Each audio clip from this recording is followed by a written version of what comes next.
Hello and welcome to Podpadstudios. I'm Mrs. Breaker, and this episode, Master Maker is going to be whittering on about the T-1 project and mainly bearings.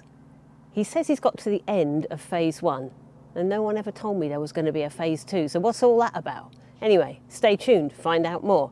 I kind of needed to come out to my secret little place out the back here in the forest and decompress a bit because we went to Exeter Comic Com. It was such a good vibe. It was buzzing, brilliant 2 days. But on the way back, there was a massive thunderstorm and it was very, very wet. And then on the Monday after, things started to break. It wasn't my fault. When I found them, they were like that. And it was Master Maker had to do a lot of mending. So, Monday morning, things to do. So, Mrs. Breaker's been breaking everything. JBL speaker got water in it, had to fix that. Not very good for a waterproof speaker. Submersible pump for the laser cutter, she broke that, got to fix that.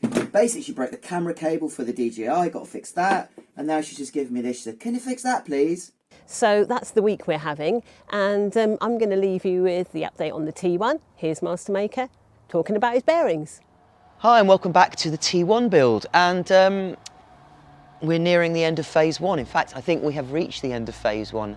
It's funny, isn't it? If you remember back, it's quite a few months ago now, it was a beautiful sunshine. I think I was sat or standing in exactly the same place with some cardboard cutouts talking to you about how I was going to build a T1 and how it was going to be 20 feet tall and 12 feet wide and enormous sort of. Well, it is quite a big project. It has been a big project and it's been quite a challenge along the way. But ladies and gentlemen, we've arrived. This is the end of phase 1. You might be thinking to yourself, hang on a minute, phase 1, what, is there a phase 2?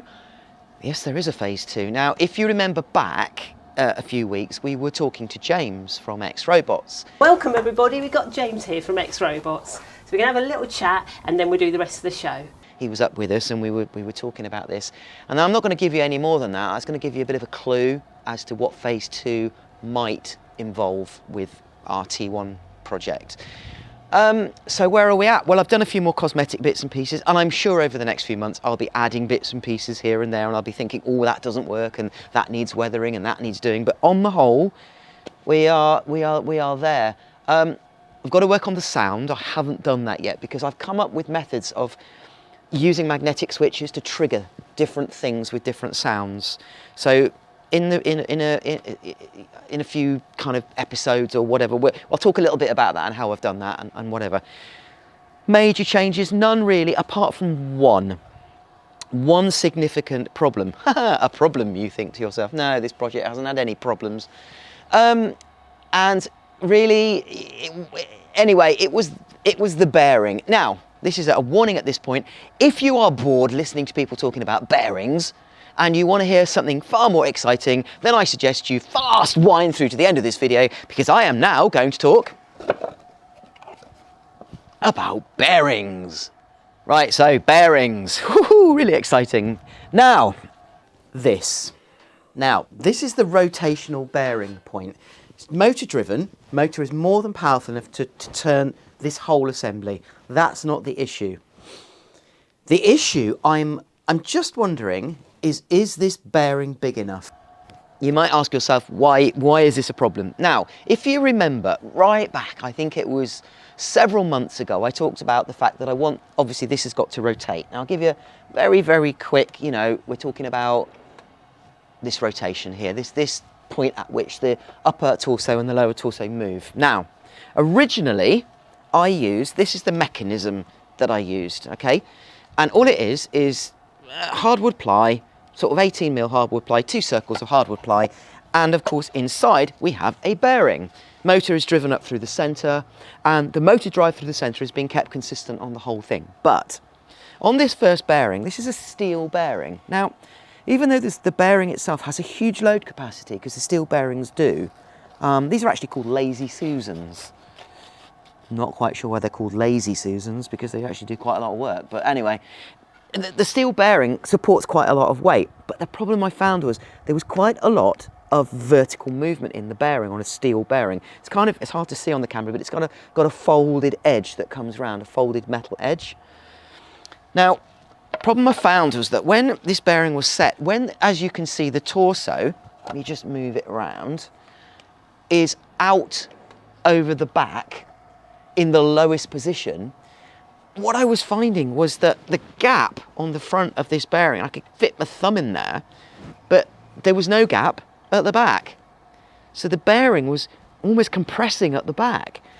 Now, when you look at the bearing is in great condition, but it was the movement, it was that vertical movement that was causing this problem. And of course, what it's doing is putting a huge load on the back of the bearing. So the metal bearing, the original steel bearing, just didn't work. It was actually causing the motor to really struggle to turn the bearing in the lower position.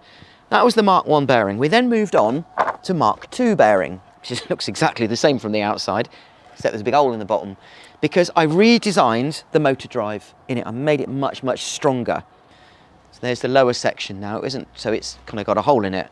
But more importantly, the bearing changed. We moved to an aluminium bearing, one of these sort of things. Again, they're designed as Lazy Susans. Now, they don't have the same vertical weight capacity as the steel ones. However, it's still more than enough for this.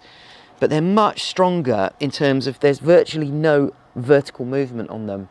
So this became Mark II. Same idea. It was put in, sits in there, and it rotates. There was still a little bit of movement. It was a slightly bigger gap at the front than the back, but hardly noticeable. And I was really, really happy with that. No problem at all. However, there was one issue, and that was that, if you remember, when we turned it, it got lots of creaks. And I actually made a comment in an episode that, wow, she sounds really funny because she's creaking as she moves around. But that made me wonder, well, hang on a minute, it's a bearing, it shouldn't be creaking. And then obviously when it's in its lowest position, when we were driving around, there's a lot of bounce in the body. And I'm thinking that is putting a huge, huge stress on this bearing. Now, ideally you want the load to be right, the centre of gravity right in the middle of the bearing. But obviously, bearing in mind, if all this weight goes across to the back, centre of gravity is moving from the centre and it's moving out to here. So the leverage, the levering forces on this bearing, and now I'm not an engineer, but my gut feeling told me that if something was going to break, the bearing would just give up. It would crack. It would break. It would fail. And the rotation was fine, and everything was fine. And I just felt that I needed to do something with it. So what I simply did is made the bearing bigger. And by making the bearing bigger, I'm bringing the centre of gravity from kind of over here closer back to the centre of the bearing. So we went from a 30 centimetre 300mm bearing to a 480mm bearing, so significantly bigger on the bearing. And it's hard to see on camera, but it's made a huge difference. The rotation is now smooth. Even in its lowest position, there's no gap at all. Perhaps I should have done it in the first place. Only negative is I've added 3 kilos of weight because the bearing, the new bearing, is significantly bigger and heavier. And of course, the the plywood circles that support it top and bottom, of course, had to be significantly bigger. So I have added that, but I've added the weight load down. It's not in the upper section, so the rotation is it's just super smooth. I mean, there's no creaking. You can't even hear this on the camera. It's great. And of course, because the centre of gravity is being brought back towards the centre of the circle, the motor is doing less work. In fact, in the upper position, I've got to back the motor off now because it's going too fast. So that was a major significant change. It was quite hard work to do it because I had to make a decision. I had to pull it all apart and pretty much rebuild it all, but it was worth it. So perhaps if I'd sat down with a piece of paper and listened to my oldest son in the first place and work it all out mathematically, I wouldn't have had to spend so much time. But then what's the fun in that?